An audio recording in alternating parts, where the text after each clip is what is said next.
তাদেরকে দিয়ে আপনি কমিশন গঠন করেছেন, তারা তসলিমা নাসরিনের ডিমের ফুটানো বাচ্চা। তারা বাংলাদেশের ধর্মপ্রাণ মুসলমান নারীদের প্রতিনিধিত্ব করে না, তারা পেশাদের প্রতিনিধিত্ব করে। নারী কমিশনে যাদেরকে রাখা হয়েছে তাদের সম্পর্কে একটি কথা আমি বলতে চাই। আপনাদের যদি এতই ইচ্ছা হয় আপনার দেহ আপনি যে কোনো জায়গায় বিলিয়ে দিবেন, বেশ্যাবৃত্তি করার যদি আপনার এত খায়েশ থাকে আপনি করেন, কোনো আপত্তি নাই। কিন্তু বাংলাদেশের ধর্মপ্রাণ মুসলিম জনতাকে বেশ্যাবৃত্তিতে বাধ্য করার জন্য আপনার কোন এজেন্ডাকে চাপিয়ে দিবেন, পিটায়া তক্তা বানিয়ে দেবেন, তক্তা বানিয়ে দেবেন। আজকের এই সমাবেশ আবারও প্রমাণ করেছে হেফাজতে ইসলাম ছিল, আছে এবং থাকবে। শাপলা চত্বরে 1,54,000 গুলি হেফাজত ইসলামের নেতা কর্মীদের উপর বুকের উপর চালায়। হেফাজতকে ধ্বংস করা যায় নাই, আস্থা কোন শক্তি হেফাজতকে ধ্বংস করতে পারবে না। সংগ্রামী সাথী ও বন্ধুগণ, গত 15 বছর দেশের সরকার, আওয়ামী সরকার বাংলাদেশে যে হত্যাকাণ্ড নির্যাতন চালিয়েছে তাতে প্রমাণ করেছে বর্তমান বিশ্বের দরবারে সবচাইতে বড় একটি সন্ত্রাসী সংগঠন আওয়ামী লীগ। জেলখানায় ছিলাম প্রায় 2 বছর। জেলখানার ভিতরে দেখেছি সন্ত্রাসের দায়ে অনেক সংগঠনকে ব্যান করা হয়েছে, নিষিদ্ধ করা হয়েছে, তাদের নেতাকর্মীরা জেলে আছেন। যতগুলি সংগঠনকে নিষিদ্ধ করা হয়েছে সবগুলি সংগঠনের নিষিদ্ধ হওয়ার কারণ বা সন্ত্রাসী কার্যক্রম যদি তালাশ করা হয় আওয়ামী লীগের একদিনের সন্ত্রাসের সমান হবে না। সুতরাং আজকের মঞ্চ থেকে দাবি জানাতে চাই, সন্ত্রাসের দায়ে আওয়ামী লীগকে নিষিদ্ধ করতে হবে, আওয়ামী লীগকে নিষিদ্ধ করতে হবে।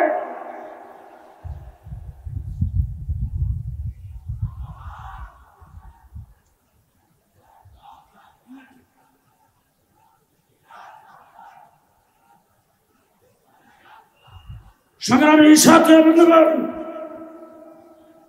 শাপলা চত্বরে আমরা রক্ত দিয়েছিলাম, সেই রক্তের মাধ্যমে আওয়ামী লীগের পতন কণ্ঠে গিয়েছিল।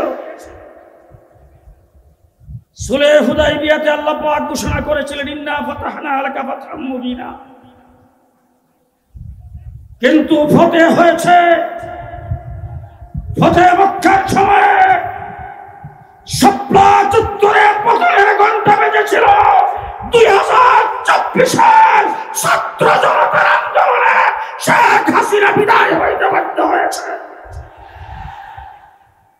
ছাত্র জনতা বিপ্লব ঘটিয়েছেন, যারা বিপ্লবী ছিলেন তাদের মাথার উপর দিয়ে যখন গুলি আসত, এই সময় যখন মসজিদ থেকে আযানের আওয়াজ ভেসে আসছে রাজপথে তারা জামাতের সাথে নামাজ আদায় করেছে।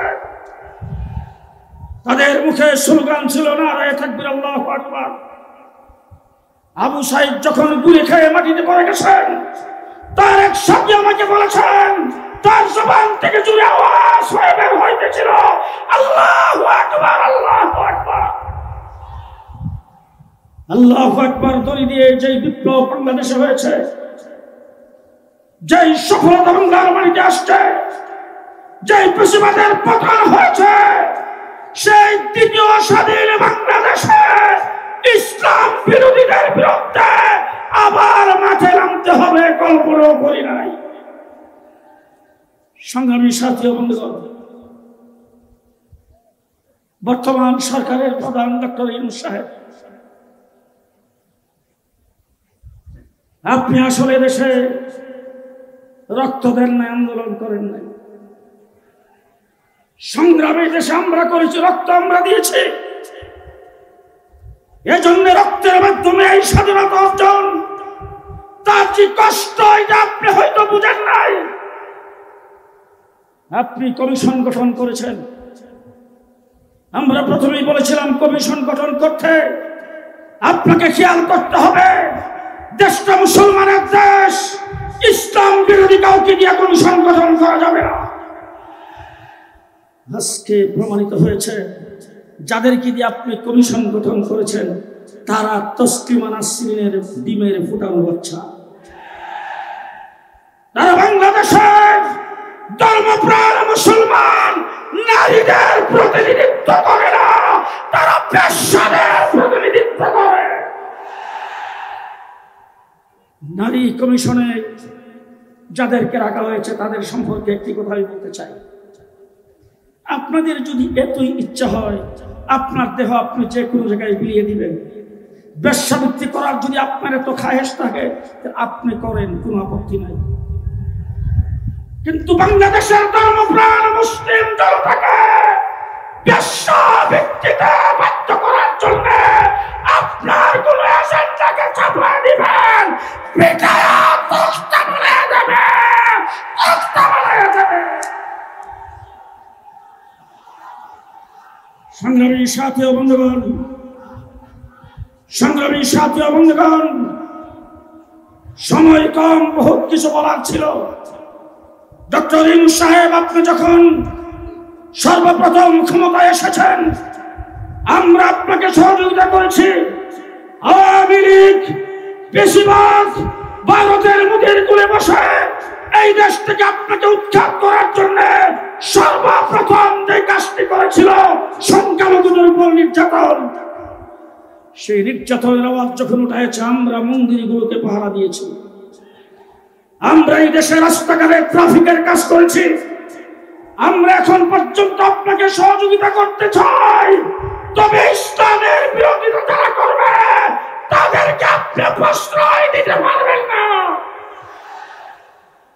নতুবা আপনাকে জানাই দিতে চাই, যদি আপনি ইসলাম বিরোধী কোনো গ্রুপকে প্রশ্রয় দেন, বাংলাদেশের ইসলামের বিরুদ্ধে কোনো আইন, কোনো সংস্কারকে চাপাই দিতে চান, শেখ হাসিনা পাক করা ভাত খেয়ে যাইতে পারে নাই। শেখ হাসিনা পাক করা ভাত খেয়ে যাইতে পারে নাই। সুতরাং শেখ হাসিনাই বলছিল আওয়ামী লীগকে উৎখাত করতে পারে, সেই শক্তি বাংলাদেশে নাই। কিন্তু আওয়ামী লীগ যেইভাবে উৎখাত হয়েছে, শেখ হাসিনা উৎখাত হয়েছে, আপনি সংখ্যাগরিষ্ঠ মুসলমান মুসলিম দেশের রাষ্ট্রপ্রধান হয়ে ইসলামের বিরুদ্ধে কোনো কিছু করবেন, আমরা সহযোগিতার হাত উঠায় নেব, আপনার বিরুদ্ধে কাপড়ের কাপড় নিয়ে মাঠে নামতে বাধ্য। শেষ কথা বলতে চাই, বাংলাদেশে যখন জেলখানায় ছিলাম তখন দেখে আসছি ফাঁসির মঞ্চ। ফাঁসির মঞ্চটা জেলখানার ভিতরে একটা কোণার মধ্যে ফাঁসির মঞ্চ বানানো আছে। রাত্রে 12টার পরে সেখানে ফাঁসি কার্যকর করা হয়। বাংলাদেশে শেখ হাসিনাতে নির্যাতন চালাইছেন, যেইভাবে গুম হত্যা করেছেন, দেশ থেকে যেইভাবে লুণ্ঠন করেছেন, শেখ হাসিনার বাংলাদেশে আসতে পারবে না। শুধু একটি কারণে আসবে, শেখ হাসিনার ফাঁসি বাংলাদেশের কোন জেলখানার ভিতরে হবে না, ফাঁসির কাছে জুড়ে দিতে হবে। সংগ্রামী সাথী বন্ধুগণ, আজকের এই সমাবেশ বাস্তবায়ন কমিটির আহ্বায়ক হিসাবে যারা যেখান থেকে কষ্ট করে এসেছেন, সাংবাদিক বন্ধুরা দায়িত্ব পালন করেছেন, আইন শৃঙ্খলা বাহিনীর যারা দায়িত্ব পালন করেছেন, স্বেচ্ছাসেবকের দায়িত্ব যারা গ্রহণ করেছেন, সকলকে ধন্যবাদ, মুবারকবাদ জানাই শেষ কথা বলবো, ইসলাম থাকলে আমরা থাকবো। আস্তে করেন, আস্তে আস্তে আস্তে।